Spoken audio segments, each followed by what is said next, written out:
व्यंजन।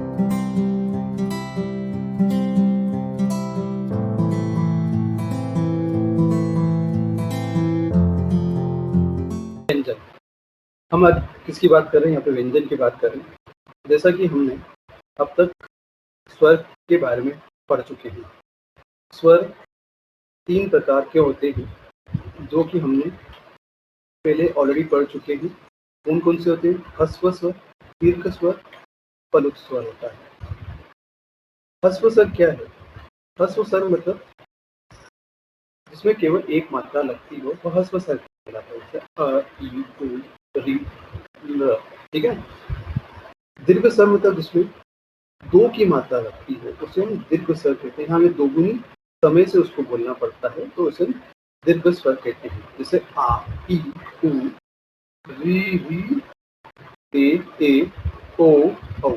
ये संख्या 8 होती है और ह्रस्व स्वर की संख्या 5 होती है। 5 प्लस 8 मिला के 13 स्वर हो चुके हैं यहाँ पे। अब एक स्वर और होता है, इसे हम पलुत स्वर कहते हैं। पलुत स्वर क्या है? होता है जिसका जो स्वर जो होता है दीर्घ स्वर से भी अधिक होता है। ठीक है? अतः इसे 3 मात्राओं का उच्चारण काल होता है। जैसे ओम बोलते हैं अपन, तो ओम, है ना? ओ के आगे जो ओम लगा रहे हैं ना, वो तीसरी मात्रा होती है और तो बोलने में ज़्यादा समय लगता है, इसलिए उसे तीसरी मात्रा कहते हैं और इसे प्रोटेक्टेड स्वर भी कहते हैं। ठीक है? तो इसको हम पलुत स्वर भी कहते हैं। ये एग्जाम्पल समझ में आ ही गया होगा। ह्रस्व स्वर, दीर्घ स्वर, ह्रस्व मतलब शॉर्ट वोवेल, दीर्घ स्वर मतलब लॉन्ग वोवेल एंड पलुत स्वर मतलब जो हमने समझाने की कोशिश की प्रोटेक्टेड वोवेल होता है, जिसमें तीसरी मात्रा लगती है। अब हम बात करेंगे व्यंजन की। तो संस्कृत वर्णमाला की 3 भेद होती हैं, स्वर, व्यंजन और अयोगवह। अयोगवह, ठीक है? तो स्वर तो हो गया, अब हम बात करते हैं व्यंजन की। तो व्यंजन होता क्या है? ठीक है? तो व्यंजन की जब बारे में बात करेंगे, तो पहले हमने किसकी बात की? स्वर की बात करी। ठीक है? तो स्वर को हम क्या कहते हैं? स्वर को अगर हम देखा जाए तो अच कहते हैं। समझ में आया? स्वर को अच कहते हैं। उसी तरह व्यंजन को क्या कहते हैं? हल कहते हैं। अब हल से क्या उच्चारण है? व्यंजन मतलब हल। संस्कृत में उसे हल कहेंगे। व्यंजन उन्हें कहते हैं जिनका उच्चारण बिना स्वर की सहायता से नहीं होता है। व्यंजन का उच्चारण काल अर्धमात्रा काल है। ठीक है ना? मतलब आप जब भी शब्द देखेंगे, क है तो क के नीचे एक डंडी लगी हुई है। ठीक है? इसे हम हल कहते हैं। ठीक है? तो जिस व्यंजन के स्वर का योग नहीं होता, उसमें हलंत का चिन्ह लगाए, इसे हम क्या कहते हैं? हलंत का चिन्ह बोलते हैं। ठीक है? वो लगा हुआ मिलेगा। इसे हलंत कहते हैं। तो क, ख, ग इन सब के नीचे कहीं न कहीं आपको ये हलंत वर्ड, जो व्यंजन के 33 वर्णमाला है, वर्ण है, उनके नीचे आपको ये सब चीज़ मिलेगी ही मिलेगी। ठीक है? हलंत लगे हुए मिलेंगे। हलन, जिस शब्द के अंत में हलु हो, उसे हलन कहते हैं। ये तो मैंने समझा ही दिया। यथा देवम शब्द हलंत है। देवम, म मतलब म के नीचे एक आधा लगाया है, तो वो क्या हो गया? हलंत होता है। इसका चिन्ह मैं पहले बता चुका हूँ कि क के नीचे एक आधा अर्ध लगा हुआ होता है। तिरछी रेखा के रूप में वर्ण के नीचे लगाया जाता है। तिरछी रेखा होती है, समझ में? तो शुद्ध अथवा हल व्यंजन के नीचे ही हलंत लगाया जाता है। जैसे ख, प, घ, इनके उच्चारण में बहुत कम समय लगता है तथा वर्गों में स्वर मिलने के बाद इसका लोप हो जाता है। ठीक है? तो सिंपल से ये कहना चाह रहे हैं कि इस तरह से हम उसको लगाते हैं। लिया। अब हम जो समझेंगे वो है व्यंजन क्या है। व्यंजन में भी 33 वर्ण होते हैं, पर व्यंजन को बोलने के जो तरीके होते हैं वो थोड़े डिफरेंट होते हैं। व्यंजन की बात करते हैं तो व्यंजन जो होता है, उनको उच्चारण करने के लिए कहीं न कहीं हमारे मुख के भागों की आवश्यकता होती है। ठीक है ना? वो मुख के जो भाग होते हैं, वो कौन-कौन से भाग होते हैं, मैं आपको उसके बारे में बताना चाहता हूँ। पेट्रल्स मतलब कंठ, पेटल्स मतलब तलव्य, तलव्य होते हैं, हिंदी में तलव्य बोलते हैं। सिब्रल्स मतलब मूर्धन्य। चौथा है डेंटल्स दंत्य और 5वां है लिबल्स मतलब होंठ। ओष्ठ, ओष्ठच, मतलब हम इसे इन जो वर्ण व्यंजन के जो वर्ण है उनको बोलने के लिए इन मतलब इन भागों की जरूरत पड़ती, कंठ की, तलव्य की, मूर्धन्य की, दंत्य की या फिर होठ की, ठीक है, बोल रहे हैं। तो वर्णों के उच्चारण का स्थान के ये चार प्रकार के होते हैं। एक स्पर्श व्यंजन होता है, अंतस व्यंजन होता है, पुष्प व्यंजन होता है और संयुक्त व्यंजन होता है। चार प्रकार के व्यंजन के बारे में हमने बताया है। अब सेकंड, इसमें भी स्पर्श वर्ण, पहला पॉइंट कौन सा, स्पर्श वर्ण, जिन वर्णों के उच्चारण में मुख के विभिन्न भागों का स्पर्श होता है।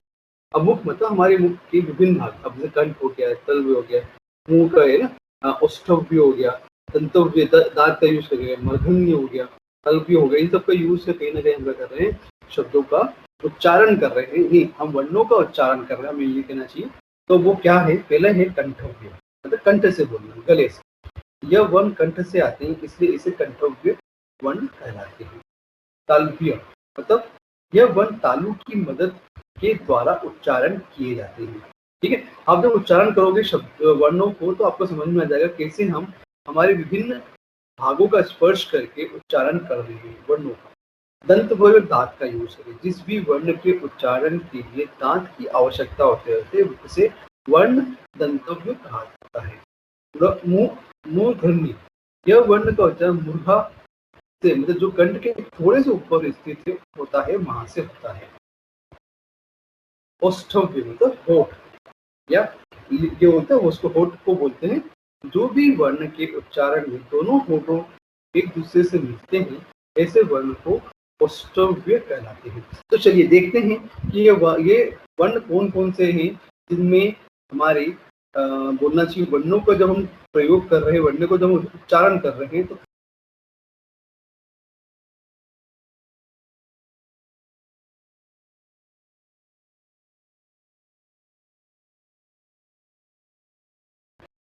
चलिए, कंठव्य को हम क वर्ग से भी बोला जाता है। तो कंठ का उपयोग करके हम इन वर्णों का बोलेंगे। चलिए कैसे, किसे क वर्ग भी कहते हैं। क, ख, ग, घ, न। ठीक है, अब ये जो आखिरी में जो शब्द आ रहा है, ये जो वर्ण आ रहा है, इसका कहीं ना कहीं क्या है, देखा जाए तो बोलने का तरीका बहुत डिफरेंट होता है। गंगा, गंगा इसे न बोला जाता है। सेम चीज है तलव्य, तल मतलब है, तलव्य मतलब रहता जो हमारे तली होती है ना ऊपर की तरफ की, उसका यूज करके हम बोलते हैं। तो च, तो च वर्ग भी कहते हैं, जिससे कहीं ना कहीं च का यूज हो रहा हो, च, छ, ज, झ, न, न। ठीक है ना, जैसे भी कहीं ना कहीं इसको उच्चारण में न का ही यूज हो रहा है। ठीक है, मूर्धन्य, ये क्या होता है, मूर्धन्य कहलाता है। जिसे कहीं ना कहीं ट वर्ग का मतलब ट वर्ग, जैसे ट वर्ग को उच्चारण ट, ठ। अब देखो ये जो आपको जो जो ट का आपको समझ में आ जाएगा किस भाग का ज्यादा यूज हो रहा है इनके बोलने, इन वर्ण को बोलने। जैसे ट, ठ, ड, ढ, न। ठीक है, दंतव्य मतलब दांत का यूज करके हम क्या बोलते हैं, इनको बोलने के जैसे त वर्ग, जैसे त वर्ग कहते हैं।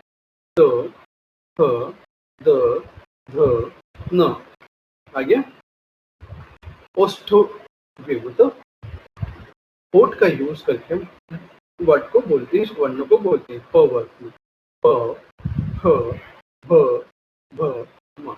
आया समझ, इस तरह से क्या बोलते हैं, इन 25 जो वर्ण है कहीं ना कहीं हम मुख के भागों का यूज करके, है ना, इन 25 वर्णों को कहा जाता है। समझ में आ गया होगा आपको। जिसमें अब हम पढ़ते हैं नेक्स्ट क्या, अंतस्थ व्यंजन। ये कहाँ होता है, जो वर्ण स्पर्श, मतलब जो स्पर्श होता है और वो पुष्प के बीच में होता है। ठीक है, के बीच में अवस्थित होते हैं उन्हें अंतस्थ व्यंजन कहते हैं। ये चार होते हैं, य, र, ल, व। य, र, ल, व कहते हैं, यह वर्ग कहलाते हैं। ठीक है, उष्म व्यंजन, वायु की रगड़ से पैदा होकर जिन वर्णों के उच्चारण में ऊष्मा पैदा होती है उन्हें उष्ण व्यंजन कहते हैं। इनकी संख्या 4 होती है। श श देख रहे हैं, जैसे बोले श, कहीं ना कहीं क्या पैदा हो रही है, वायु की रगड़ से हम वर्णों का उच्चारण कर रहे हैं। श श स ह, आया, देखा आपको, मतलब महसूस किया, फीलिंग हुई किस तरह से बोला जा रहा है उसको। इसे हम उष्ण व्यंजन कहते हैं। वायु की रगड़ से पैदा होकर जिन वर्णों का उच्चारण ऊष्मा पैदा होती है उन्हें उष्ण व्यंजन कहते हैं। इसे श वर्ग कहते हैं। श श स ह। संयुक्त व्यंजन, अब कहीं ना कहीं दो वर्णों का संयुक्त होकर एक वर्ण बनना, उसे हम संयुक्त व्यंजन कहते हैं। जो वर्ण दो व्यंजनों से जुड़ने से बनते हैं उन्हें संयुक्त व्यंजन कहते हैं। इनकी संख्या 3 होती है। छ, अब छ के साथ क प्लस श जब मिलता है तो श बनता है। त्र, त प्लस र, त्र, य, ज और न, है ना, इन दोनों का ज और य हो, य य, है ना, इसे य य भी बोलते हैं। य प्लस य, य आ गया। तो इन दोनों का जब यूज किया जाता है तो ये एक नया शब्द बनता है, य। ठीक है, य। यहाँ पे आपने देखा स्पर्श वर्ण में च छ ज ज य आया, हम ये य भी बोलते हैं, य, न न न और म। ठीक है,